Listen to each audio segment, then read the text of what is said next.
I'm Mark. And I'm Leslie.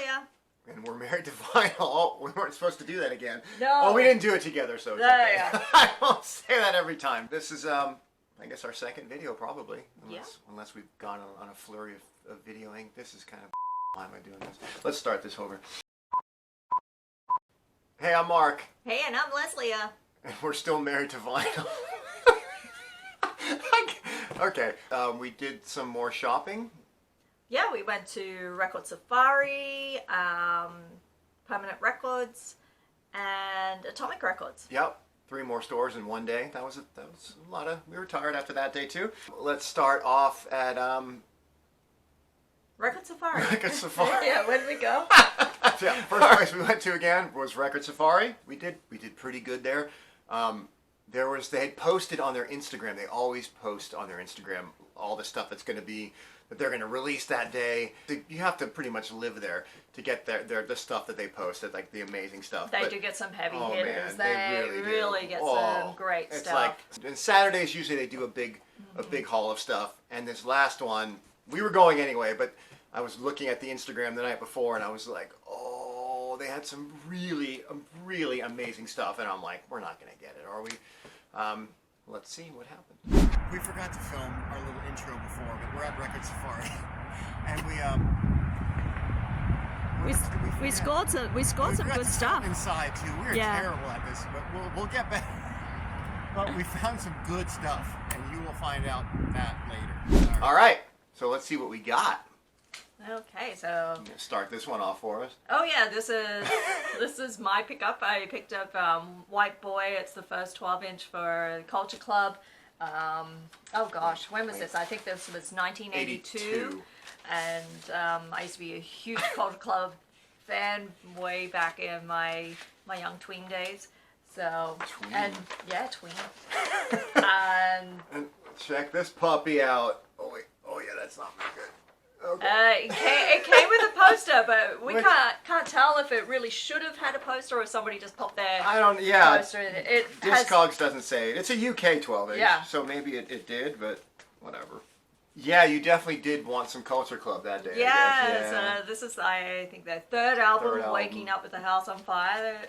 This wasn't their best album. They were starting to sort of lose some of their polish at this stage. So, but it's still a good album for them. Do you really want to hurt me? Yes, you do. If you put this That's not on there. Next, I think you found these two. Oh boy. Whoops. Yeah, a couple of Dexy's Midnight Runners, 12 inches. We've been collecting all their 7s. We don't have any of the 12s. So this one's from 2RA. Yeah. This one is a standalone 12-inch.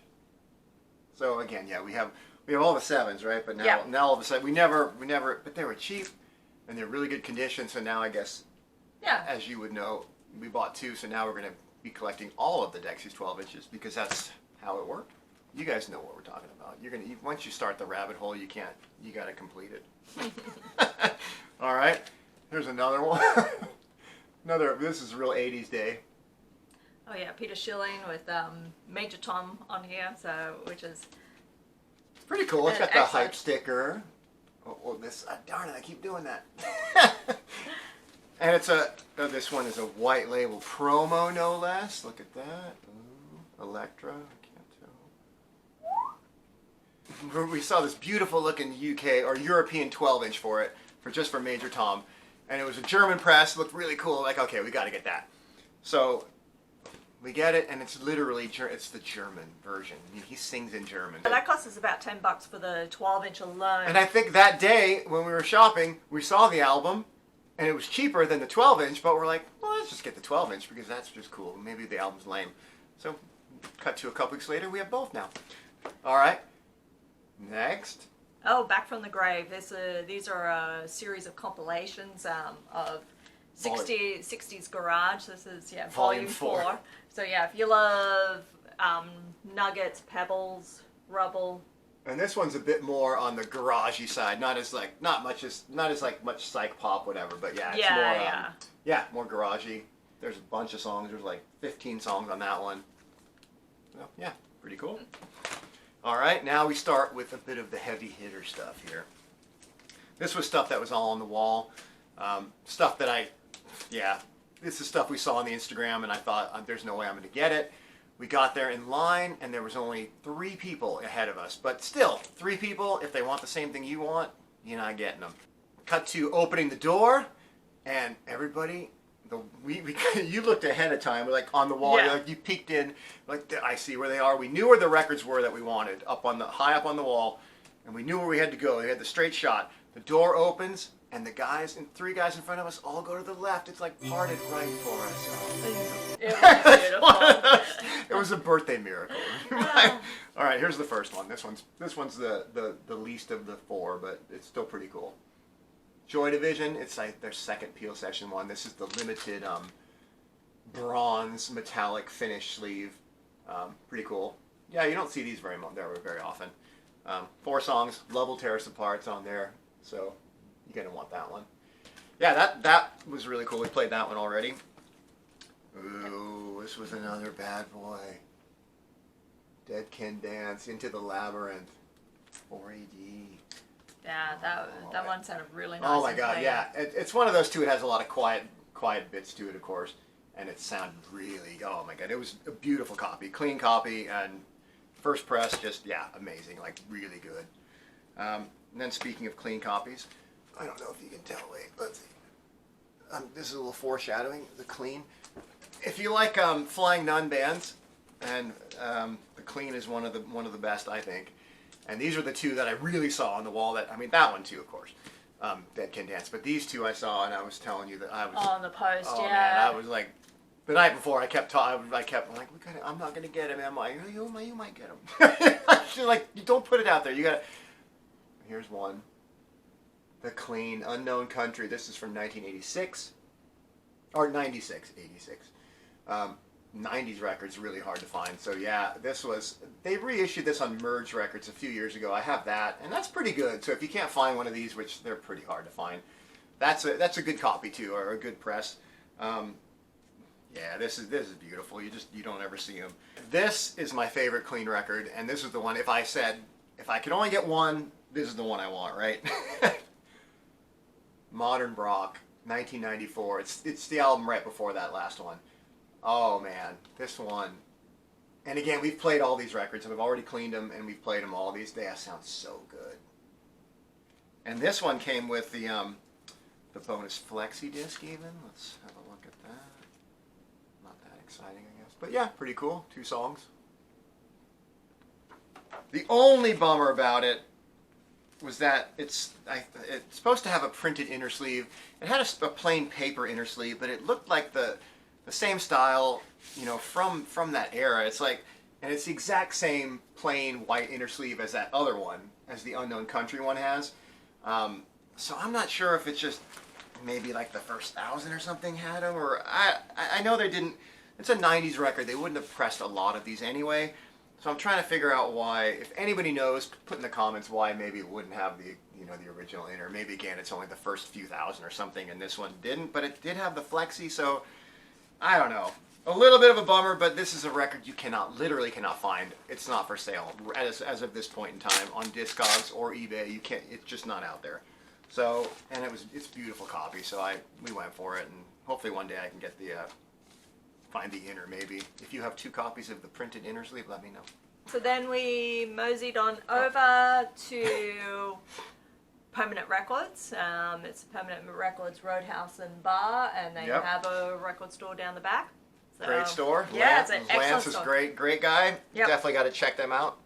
If you are in town, and of course if you live around here, if you're in the LA area, you definitely know about Permanent Records. Yeah. And Record Safari. These are some of the best stores around. All right, start you off. My boys, Duran Duran. Flex, flex. It's the Reflex 12-inch. I don't know how many copies I have of this song. You got 2 7. I looked at when I was logging this one. I'm like, she's God. got 2 He's 7-inches. keeping score. No, I would do the same thing. She's got a Japanese 7-inch. You got a US 7-inch poster sleeve. But this is like different sleeve to the UK 12-inch, and it's got it's got the hype sticker advertising the cassette single, which you do not have. I do not. That's have a shame. That's embarrassing. Don't even have the cassette single. Nah. All right, couldn't go wrong. $5. Yeah. And again, Permanent's more of a, they don't have a ton of a, I think they have a little bit of a cheapo $5 bin, but they're not really about that. They're more about higher end stuff and just good stuff. Yeah, yeah. This was cheap though. I don't know if you'll be able to tell. This is Beechwood Sparks. It just came out earlier in the year. It's like a 3-song, 12-inch. This was sealed. I've opened it, but it was their original lineup from 1999. So they're kind of like, I guess you'd call them archival, whatever songs. One of them's unreleased. 2 of them are like, they're more like kind of B-sides. But they're really good. They're a bit more on the psych side than the country-ish side, but it's still country too, you know, country alternative, whatever. Yeah, that was cheap. $8, still sealed. I saw that at Amoeba, I think, when I went a few weeks back, and I think they had it there for like 25. So I mean, there you go. All right. Well, what kind of day was it? Oh, it was a Flying Nun day. Look at this one. Abel Tasman's. Yeah, that's another. This was from like '87, second album. Yeah, a cup of tea and a lie down. This is the it's Flying Nun. It's Flying Nun Europe press, so it's not the New Zealand press, but it's still got the insert. This one has the insert, but yeah, it's pretty cool. If you like all those, it's, you know, shambolic, kind of jangly, neo psychedelic, basically Flying Nun. If you like the clean, the chills, you know, straight jacket fits, all that kind of stuff, I think you'd like these guys. We were playing this, and I even commented, kind of reminded me a bit of the Monochrome set. So if you like that kind of post-punky, quirky, you know, whatever, poppy kind of stuff, yeah, I think you'd like that. Good band. Okay, now here, in case we weren't keeping score, how many Grails was that at the first store? Record Safari? At least 3 Grails. The Joy Division, that's a great one. But the Dead Can Dance and the 2 Clean records, that's absolute Grails for me. I've been looking for those forever. These are 2 more Grails as well. Talk, Spirit of Eden. We had a U.S. copy of this. I got that a while ago. Not the best copy, and it's a bit crackly. And if you know anything about this record, it's got so much quiet space in it. So I took a chance on this one. It wasn't cheap, but it looked really good, and I'm like, all right, I'm gonna try it and hope for the best. It's an original European press. It's direct metal mastered. And we just played it today, this morning. Oh, what do you think? Really nice. Oh, man. Nice and clean. I was kind of, yeah. It was beautiful. I was holding my breath because, you know, especially at the beginning, it's very, very sparse. And then all the songs, I mean, I don't know, whatever. If you know about this record, you know what I'm talking about. You need a super clean copy of it. But if you can find one, it's worth it. It sounded beautiful. I mean, there was like a couple little ticks at the beginning and nothing. It was, I can't even believe how quiet it was. It was. It's such a beautiful record. This is like a top 10 record. They went from being kind of new romantic, new wavy on their first couple records, kind of slowly transitioned a little, and then this one they just took a complete left turn. It's like, I don't even know. I kept asking you, like, what is it? Is it, people say it's like post rock this was what invented post rock, or it's kind of like neoclassical meets avant-garde jazz meets rock. I don't even know. Definitely, yeah, the touch of that avant-garde. It's experimental, ambient, whatever, but it's beautiful. It was such a good listen. And then last one from Record Safari. I mean, no, from Permanent Records. So. And we listened to this immediately. Yes, after so we played that one. Talk. Quiet kind of stuff and whatever. From one extreme to the other. All right, Let There Be Rock, AC/DC. This is the original Australian press. It's a second press, but it's still from the same release year. It's really cool. We have all the original Australian AC/DC early records that all have different covers, different sleeves. Like Dirty Deeds has a different track listing, and we got all those. But this was the last one we needed, so yeah, we're pretty happy to find that one. We're both like, we got a bit of a Bon Scott. We love our Bon Scott. Yeah. Those are the Highway to Hell and Dirty Deeds. I bought those when I was a kid. Those are some of the first records I remember playing and enjoying, and I still got a soft spot, and yeah, whatever. So that was pretty cool. Now we're going off to Atomic Records in Burbank. Yeah. Bonus stop, Atomic Records in Burbank. We got about 45 minutes till they close. Let's see if we can find a couple things. Yeah, we're at Atomic Records now in Burbank. This was like an audible. We're like, if we have time, if we felt like it, we'll stop there. Another great store. I'm sure everyone, again, if you live in the area, you'll know about Atomic Records. So yeah, found this one, $3. It's immaterial. This is from 1986. It's a couple members of the band Yachts. They were from the late 70s, kind of not post-punk. They're more new wave, power pop kind of band. And yeah, two guys from that. After that band broke up, a bit more experimental, a bit more weird. Whatever. But yeah, pretty good. They had a bunch of singles in the 80s leading up to this album, and this is their first one. I think their first single was like 81, somewhere in that ballpark. But yeah, so that's that. This one's your bad boy. Yeah, this Scottish band, they were around in the 90s, late 90s, and they had a bit of a hiatus, and I think they had an album in 2014, and this one's from 2018. 2018, yeah. Yeah, and so, you know, it's sort of like indie dance, indie pop. Kind of lo-fi-ish too Yeah, at times. And yeah. And they have another one in 2023, actually. One more album. One behind, but yeah.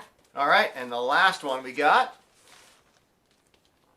Ian North. This is just a 4-song EP. This is from like 1982, kind of like dark, new wavy sort of synthy stuff. This guy was the main songwriter. He was the guitarist, main songwriter for a New York band called Milk and Cookies. They had one self-titled album from 1976. They're kind of like a glammy power pop, you know, if you like early Sparks. LA band called The Quick. They're in that kind of vibe. A touch shambolic, you know, but really, really good band. Oh, they're good fun. Yeah. So yeah, and then this is like, you know what? I can't remember. I've never seen this. I don't think. That's not easy to come by. So yeah, that was cool. We found some good stuff. 3 stores and found stuff at everything. That was a great haul just from that one day. If you count, just in case you weren't counting, 5 holy grails, like 5 grails. That was a That's a lot of grails. That was a big day. That was a big day. Oh man, we were exhausted already. Oh yeah. That's like 2 weeks in a row. Well, I think we did more than 2 weeks, but it's been a birthday month. Let's put it that way. Yep. All right, that's that. Until next time, I guess. Okay, see ya. Happy digging.